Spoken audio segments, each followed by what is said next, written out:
বসন্ত বহিল সখী কোকিলা ডাকিল রে। আর এই বসন্ত উৎসবে সকলের খুব পছন্দের দুটো মিষ্টি হলো গুজিয়া আর লবঙ্গলতিকা। আগেই আমি গুজিয়ার রেসিপি তোমাদের সাথে শেয়ার করেছি। আজ আমি বানাবো লবঙ্গলতিকা। ক্ষীরের পুর ভরা একটা পার্সেলের মতো দেখতে এই লবঙ্গলতিকা। বানানো খুবই সহজ আর খেতেও অসাধারণ। এবার বানানো শুরু করি তাহলে। পুরো ভিডিওটি দেখার জন্য সবার কাছে অনুরোধ রইল। একটা পাত্রে 500 গ্রাম ময়দা নিয়েছি। এর মধ্যে 1 চুটকি নুন আর 1 চুটকি কেশর রং মিশিয়ে নেব। তারপর 2 চামচ ঘি দিয়ে ময়দাতে ভালো করে ময়ান দিতে হবে।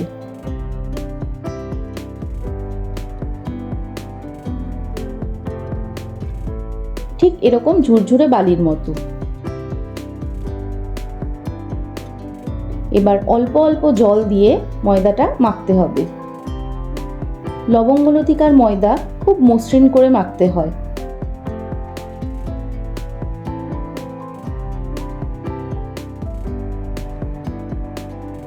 এবার ময়দার ডোটা আধা ঘন্টা মতো ঢেকে রাখবো। ততক্ষণে ক্ষীরের পুরটা বানিয়ে ফেলি। এর জন্য 500 মিলিলিটার ফুল ক্রিম মিল্ক ভালো করে ফুটিয়ে এবার দুধের মধ্যে 300 গ্রাম খোয়া ক্ষীর মিশিয়ে ভালো করে ফোটাবো। তারপর 50 গ্রাম কাজু বাদাম কুচি দিয়ে দেব আর দেব 50 গ্রাম কিশমিশ কুচি। এবার দুধের সঙ্গে সব ভালো করে মিশিয়ে দেব। তারপর 200 গ্রাম চিনি মিশিয়ে ক্রমাগত নেড়ে যেতে হবে যতক্ষণ না দুধের সাথে খোয়া ক্ষীর ফুটে শুকনো হয়ে যাচ্ছে। প্রায় 15 মিনিট পর্যন্ত এভাবে রান্না করতে হবে। এবার ছোট 1 চামচ এলাচের গুঁড়ো মিশিয়ে মিশ্রণটা ঠান্ডা হতে দেব। এবার 200 গ্রাম চিনি আর 1 কাপ জল দিয়ে চিনির শিরা তৈরি করে নেব। কয়েকটা কেশরের ধাগা আর 1 চুটকি কেশর রং মিশিয়ে চিনির রসটা 10 থেকে 15 মিনিট পর্যন্ত ফোটাতে থাকবো।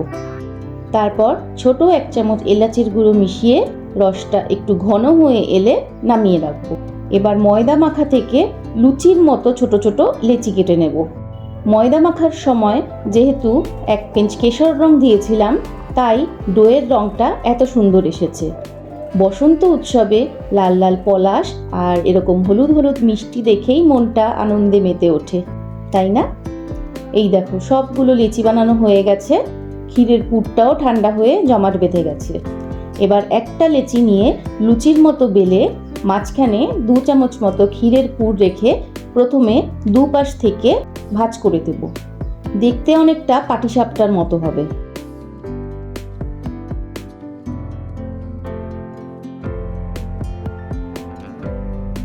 তারপর উল্টো করে নিয়ে দুটো কোণা এইভাবে একটার ওপর আরেকটা ভাঁজ করে চেপে দিতে হবে। তারপর মাঝখানে একটা লবঙ্গ এইভাবে গেঁথে দেব।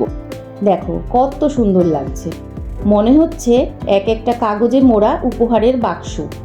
এইভাবে বাকি লবঙ্গলতিকাগুলো বানিয়ে নেব। আমি খুব সহজভাবেই লুচির কোণাগুলো ভাঁজ করে পারফেক্ট শেপ দেওয়ার চেষ্টা করছি।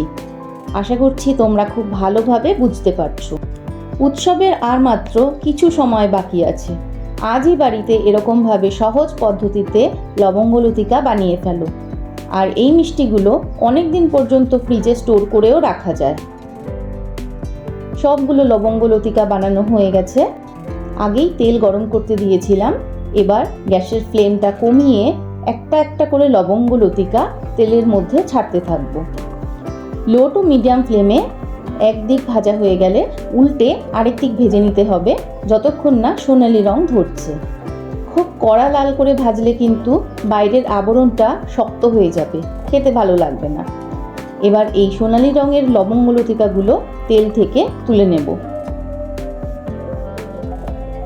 এবার চিনির রসে এই লবঙ্গলতিকাগুলো 5 মিনিট মতো ডুবিয়ে রাখবো। এতে মিষ্টিগুলো ভালো মতো রস টেনে নেবে আর খেতেও খুব রসালো লাগবে।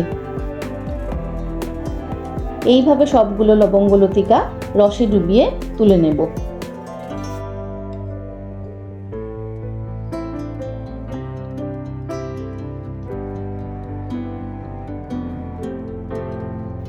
দেখো কত সুন্দরভাবে সবগুলো লবঙ্গলতিকা তৈরি হয়ে গেছে। তাহলে আজকের এই লবঙ্গ লতিকা বানানোর পদ্ধতি শুরু থেকে শেষ অবধি তোমাদের কেমন লাগলো অবশ্যই কমেন্ট করে জানিও। ভালো লাগলে প্রতিবারের মতো লাইক ও শেয়ার করো আর আমার চ্যানেলটা সাবস্ক্রাইব করে পাশে থেকো। ভিডিও শেষ করার আগে সবাইকে জানাই দোল পূর্ণিমার অনেক শুভেচ্ছা আর হ্যাপি হোলি।